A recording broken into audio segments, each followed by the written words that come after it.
I'm leaving Islamabad. I can't believe I've been here for a week. I got my Indian visa, 6 months, multiple entries, exactly what I wanted. I couch surfed for 1 week with Jeff and Nina. Great people, complete opposites. But I had a great time. So here we go, 300K to Lahore. Let's do this.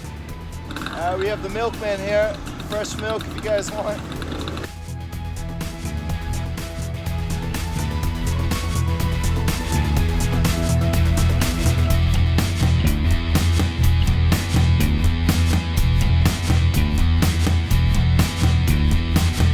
This guy's going too slow. He's talking on his phone.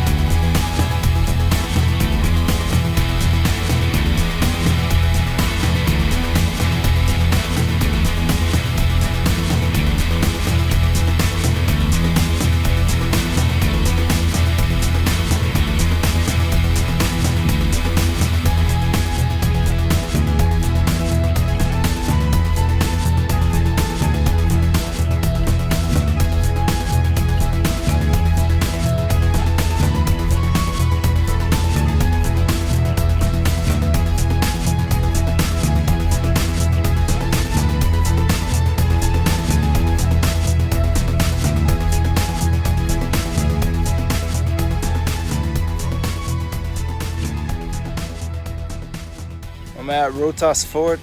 There's no entrance or anything, so I just climbed up the castle. Pretty cool. Wish they had more information.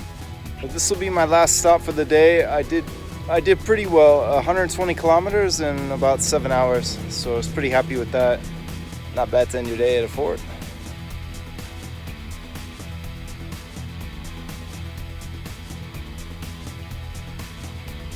Apparently I was at the old area of the fort. Now I'm at the new area where you actually pay to go in. It's only $500, it's like $2.50. Yeah, I just met a bunch of people. Only guys are allowed to talk to the guys, I think, and girls are not allowed to speak at all.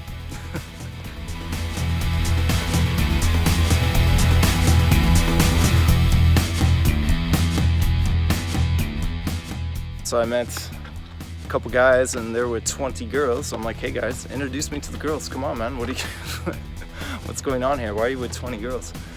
I know they're not all your wives, but they're teachers. But the girls were very shy.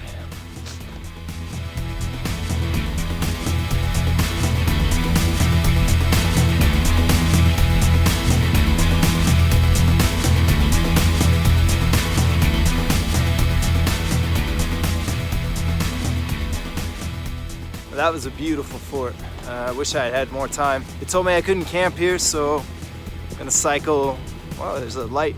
Cycle kind of in the dark till I can find I passed a few spots about 4 kilometers up, so I'm gonna try to go about 4K and look for these spots. There's nothing like waking up to a flat tire. At least I'm in a nice spot, it's quiet. Hopefully I find the leak, fix it, and get back on the road.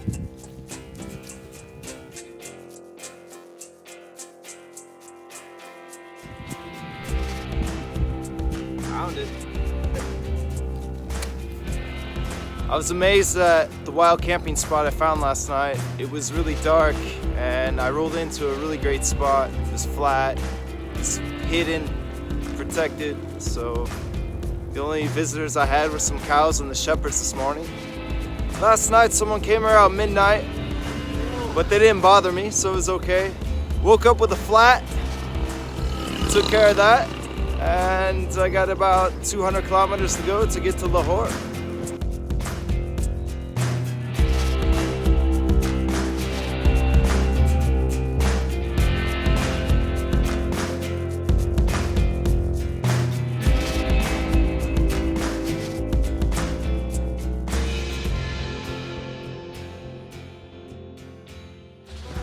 Well, I had a guy helping me find a place to camp after I got my tent set up. He asked, well, do you want to sleep in my house? We spent like 45 minutes looking for a place to camp, and then he offers that. So I packed my tent up and I'm heading to his place now. It's really dark out. I can't really see very well. Getting closer, getting closer. I can feel it.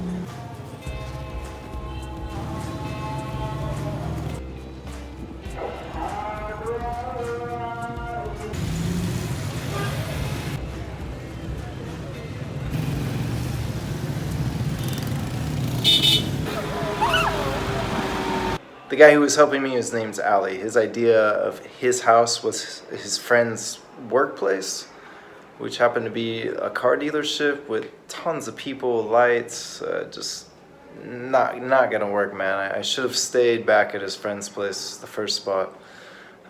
So I ended up splurging, paying for a hotel. It's about 12 bucks, which is pretty high for Pakistani prices, but here we go.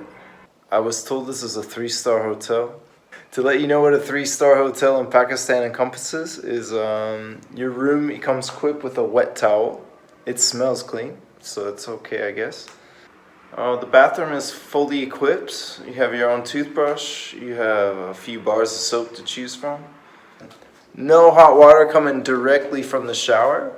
They're giving you a bucket with a little bucket. So you fill the bucket up with water, and then you plug this in, and it heats up the water.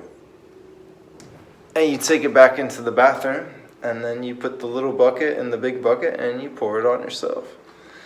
Not to mention, I don't think any place in Pakistan, not even, I mean, yeah, this is a 3-star hotel, but the carpets, there's no such thing as a vacuum cleaner here. They sweep it. So all the carpets are just really disgusting, really dirty. They haven't been vacuumed in years, ever since I've had them. And I was gonna hang my shirt up on the other side of the bedpost, but there was too much dust / I'm not sure what it is. I didn't wanna brush it off myself. I think Pakistan should seriously invest in some vacuum cleaners. The guys here, the guys working, they came into my room to show me how to use the water heater, and one guy sat on my bed and started eating his food on my bed, and I was like, all right, man. And then he was gonna light up a cigarette. I was like, no, not here, man. Can you guys go out? And then they did a video with me. This guy started putting on music, and he lip-synced the words with me standing next to him. It was something about American. I don't even know, but he was really into it. I had no idea what was going on. They just asked me to stand here, and they're like, thank you. And then we took selfies again. And one last thing, there are no bed sheets. It's like a little rug. They don't clean this after every person. Nor do they clean this. That's definitely not cleaned every time. I'm pretty sure they use the same sheets and the same covers for every single person. I don't think they clean these things. That's why I sleep with my travel sheet and sleeping bag when I come to any of these hotels. They never have sheets. It's so strange.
Lahore is pure chaos. You have to look both ways no matter where you're going. There's always a tuk-tuk, motorbike coming at you in any kind of direction. Well, we're gonna go check out the walled city.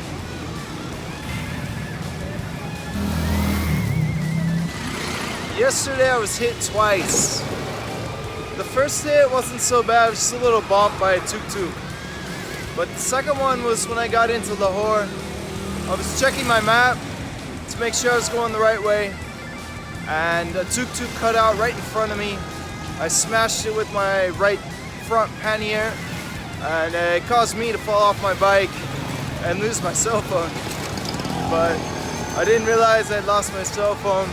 I went after the tuk-tuk, but he was gone. When I came back, a guy was handing me my cell phone, but I thought he wanted a selfie. I was like, no man, no thanks. And then I realized it was my phone. And then I said, oh man, thank you so much. It's crazy, drivers here, they don't care about anything. I guess you could call this my warm-up for India.